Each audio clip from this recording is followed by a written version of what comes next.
Welcome. In this video, I'll show you how to create sales order here at Zoho Books. All right, the first step, when you go ahead over to sales right here, sales order is non-existent. All right, we'll have to enable it first.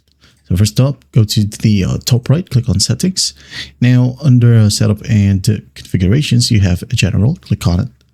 And in here, just make sure that sales orders or even sales receipt, purchase orders, everything right here. If you want to, you can go ahead and enable it all. Okay. And once that's done, you can now go ahead and click on save. And after that, just wait for it to fully load. Okay. Now, when you close the settings right here, as you can see, we now have sales orders. Click on it and just click on create sales orders. In here, what you'll do is just go ahead and add the, as you can see here, customer name. Click on drop down, select the customer like so, given the sales order number and the reference number. Also the sales order date and expected shipment date. Payment terms right here, so click on the drop down and select what you prefer. Or if you don't agree with the selection right here, you can just easily click on configure terms, okay, to customize it. Delivery method, click on drop down, or if you don't have any options, just type it down in here and just click on add new.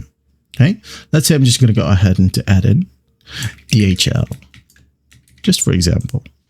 Salesperson, click on drop down, select yourself, or add in another salesperson if you want to.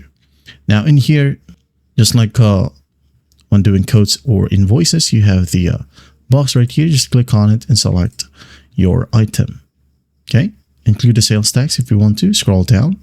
Here you have shipping charges. Okay, the tax of the shipping as well, if you have it configured under your settings. Add in customer notes, attach your TOS or terms into conditions. And once that's done, just click on save and send or save and print. Okay, that's basically it. Here you have the preview of the mail or email, total amount, the salesperson and the organization, and the attached order PDF. Okay, head on send like so, and the person should receive this exact email. Okay, and they can just easily click on the download button right here to download the PDF, and it will look like this. Sales order. There you go. I hope this video helps, and I'll see you in the next one.